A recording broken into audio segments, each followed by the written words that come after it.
Salut à toutes et à tous, c'est Felgab, bienvenue pour ce troisième opus des cryptos enregistré le 10 février 2020. Au sommaire de ce troisième épisode et après cette hausse continue sur le marché des crypto-monnaies, nous allons voir comment le Bitcoin a explosé la résistance des 10 000 dollars et quelles sont les conséquences sur le prix futur du mastodonte qui dicte la tendance générale sur le marché des crypto-monnaies. Mais on va également s'attarder sur les 5 crypto-monnaies qui ont connu une performance et une hausse la plus importante durant cette semaine pour ensuite s'intéresser à l'Ethereum 2.0. Vous le savez, la blockchain Ethereum est censée changer d'algorithme. On passerait alors de la preuve de travail, le proof of work, à la preuve d'enjeu, proof of stakes, qui signifierait que vous allez pouvoir, d'ici 2020, en tout cas c'est ce qu'annonce Justin Drake, stacker vos Ethereum, ce qui signifie que vous allez percevoir des intérêts pour le simple fait de détenir des Ethereum dans votre portefeuille. Un peu plus dans le monde un peu plus réel, on va dire, comment le coronavirus impacte l'industrie du mining en Chine et quelles sont les répercussions pour la vérification des transactions dans l'univers des crypto-monnaies.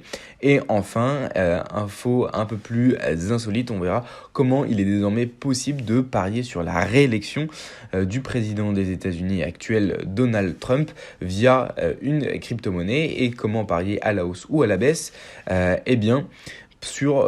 la hausse ou à la baisse sur l'option en fait de sa réélection ou non, de sa potentielle victoire et ainsi gagner de l'argent avec les élections américaines. En ce qui concerne le site que je vais vous présenter aujourd'hui pour gagner des crypto-monnaies, on va se rendre sur le portefeuille online Coinbase avec lequel vous allez pouvoir acheter des crypto-monnaies, mais pas seulement, puisque vous allez le voir ici, vous aurez un petit onglet gagner des crypto-monnaies et tout se fera entièrement gratuitement. Ceci étant dit, si on se réfère à Coin360 qui vous montre un peu l'état du marché des crypto-monnaies par rapport à la capitalisation des plus grosses crypto-monnaies représentées par l'ère des différents carrés que vous pouvez voir ici, vous avez directement, et ce d'un aspect assez visuel, le poids de chacune des crypto-monnaies. Avec ici le Bitcoin qui représente à peu près un tiers de l'écran, vous avez ensuite l'Ethereum, le Ripple, etc. et toutes les crypto-monnaies. Et ce qui est à noter, c'est que la plupart du temps, le marché des crypto-monnaies est assez manichéen. Lorsque le Bitcoin affiche une baisse, l'ensemble du marché, la plupart du temps, suit le mastodonte Bitcoin et affiche une baisse. Et donc la plupart du temps, on n'a que du rouge. Bon là, c'est quand même le cas pour les crypto-monnaies qui disposent de la capitalisation la plus importante. Néanmoins, lorsque l'on regarde les crypto-monnaies avec une plus faible capitalisation, on peut voir qu'il y a pas mal de vert quand même, qu'une hausse disparate en fait entre les crypto-monnaies est en train de s'établir avec notamment le Tezos qui a fait plus de 100% en 2 semaines. Cette crypto-monnaie qui connaît une forte hausse ces derniers temps et qui est à suivre. Donc ça, c'est la première information à prendre en compte. Bien évidemment, il s'agit d'une baisse très relative puisque on va très certainement repartir à la hausse aujourd'hui puisque vous voyez que la baisse sur les dernières 24 heures est à peine de l'ordre de 0,7% pour le Bitcoin. C'est d'ailleurs l'objet de la première analyse en fait, puisque le Bitcoin a dépassé les 10 000 dollars il y a de ça un jour et a explosé sa résistance.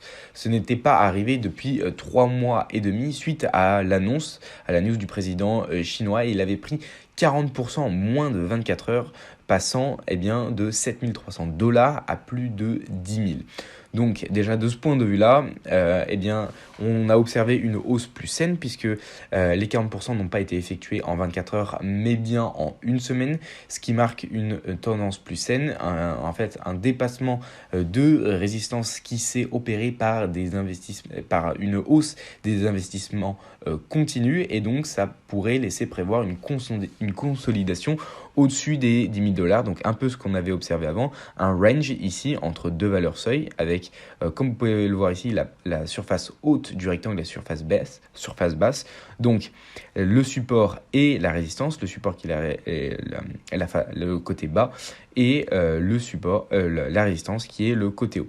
Et ici on l'a franchi pour aller rejoindre les 10 000 dollars et pourquoi pas faire en sorte que les 10 000 dollars soient le prochain support du prix du Bitcoin.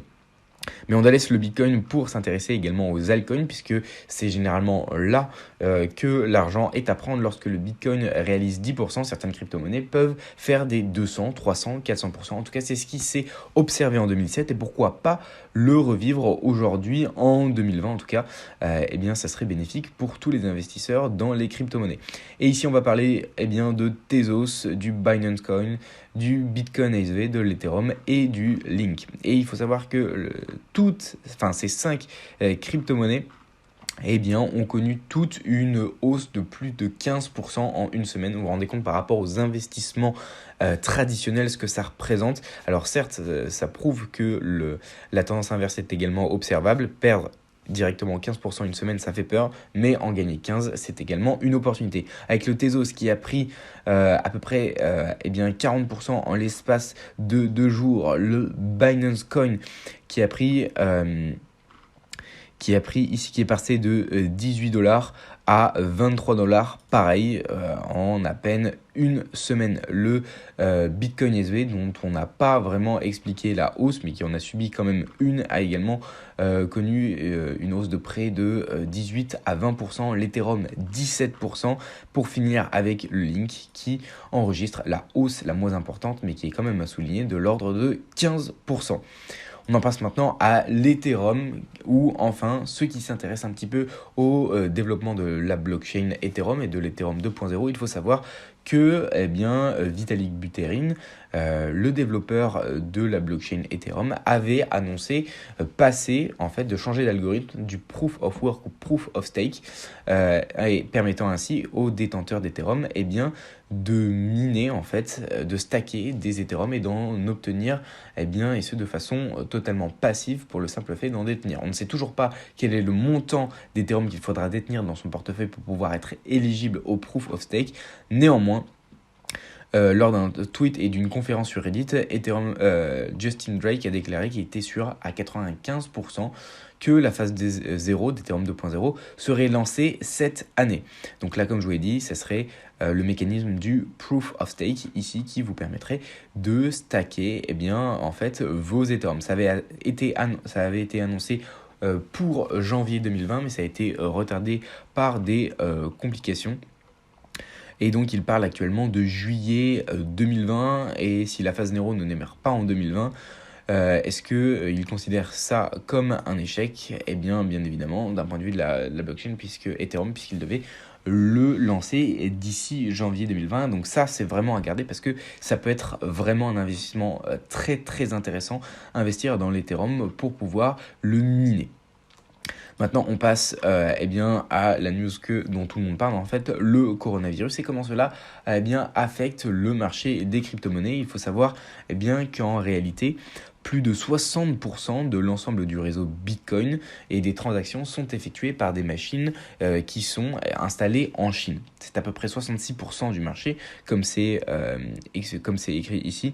C'est 66% de la puissance de calcul du Bitcoin avec les grosses sociétés que l'on connaît comme BTC Top, etc. Les grosses fermes de minage. Il faut savoir qu'il y en a plusieurs qui ont fermé dû à la contamination du coronavirus, puisque vous pouvez vous en douter, la plupart des infrastructures publiques, etc. ferment, et ça dégage ça pose problème d'un point de vue pratique, ne serait-ce que pour alimenter en électricité, etc. Comme c'est des conditions extrêmes, ça affecte les fermes de minage, dont une qui a fermé et qui était située au nord-ouest, qui était située à Wuhan, donc la région où on compte le plus de nombre d'infectés du coronavirus, et là où le virus a été découvert pour la première fois. Donc ça aussi, c'est également à prendre en compte, puisque des aléas dans la vie de tous les jours peuvent affecter également le marché des crypto-monnaies. Des aléas comme par exemple la réélection du président américain actuel, Donald Trump, puisque la plateforme d'échange FTX, vous avez un lien dans l'article ici si vous voulez vous y rendre et parier sur la réélection du président des États-Unis ou non. Vous allez pouvoir le faire sur cette plateforme. Je vous mettrai le lien de l'article en description qui vous propose en fait, de parier en achetant une certaine crypto-monnaie qui est dédiée à ce pari. Sur la réélection ou non du président des États-Unis, Donald Trump. Alors voilà, c'est un peu la news insolite. Donc voilà, vous pouvez le lire ici. En fait, le pari est assez simple. Si Donald Trump devait remporter une nouvelle fois les élections présidentielles américaines en novembre prochain, les futurs Trump 2020, donc le nom de la crypto-monnaie, vaudront $1 chacun. Les acheteurs gagneront la différence entre le prix d'achat et $1. Il faut savoir que la valeur initiale était de 50 centimes de dollars et qu'à l'heure actuelle, il avoisine les 0,62 $. Ce qui signifie que, il y a 62% en faveur d'une réélection si on prend en compte ces paris. Donc ça reste un indicateur à prendre en compte sur la possibilité et sur le fait que Trump soit réélu. Et donc vous obtiendrez la différence entre le prix d'achat et le prix de revente de votre token. Si il ne gagne pas, ça s'établira à 0. S'il gagne, ça s'établira à $1. Donc voilà, ça peut être intéressant si jamais vous êtes convaincu que Trump va être réélu. Enfin, je vais vous présenter Coinbase, dont vous avez sans doute déjà entendu parler. Il s'agit d'un portefeuille online où vous allez pouvoir acheter des bitcoins et en vendre directement avec votre compte bancaire. À savoir également que pour les 100 premiers euros que vous achèterez sur cette plateforme, vous allez obtenir 10 € gratuitement en crypto-monnaie avec le lien que je vous mettrai dans la description. Mais vous avez également une possibilité d'en gagner entièrement gratuitement en cliquant ici sur gagner de la crypto-monnaie. Et en fait, tout ce dont vous allez avoir besoin de faire, c'est de regarder en fait des espèces de tutoriels sur chacune des crypto-monnaies qui vous sont présentées ici. Vous cliquerez sur afficher et votre compte va directement être crédité. Alors là, vous dites pourquoi et comment vous allez gagner ces crypto-monnaies. Tout simplement, ces crypto-monnaies ont passé un partenariat avec Coinbase qui en fait vous permet de vous rémunérer dans la crypto-monnaie ci-dessous pour le fait de vous être intéressé au projet. Il s'agit un peu d'airdrop pour ceux qui s'y connaissent, mais via un distributeur officiel comme celui qu'est Coinbase. Donc voilà, c'est assez simple, il vous suffira juste de suivre les instructions qui vous seront renseignées. Voilà, j'espère que ce 3e épisode vous aura plu. Si c'est le cas, je vous invite vraiment à partager la vidéo pour que ce format devienne un peu plus connu et qu'il gagne un peu plus en notoriété et que j'en fasse à terme tous les jours. C'est vraiment le but, et donc si vraiment ça vous plaît et que vous souhaitez en avoir tous les jours ou tous les 2 jours, je vous invite vraiment à liker la vidéo, à la partager sur mur Facebook, Twitter, etc. sur les réseaux, et également à mettre un commentaire. C'est vraiment important. Moi, en tout cas, je vous dis à la prochaine. C'était Felgab. Ciao.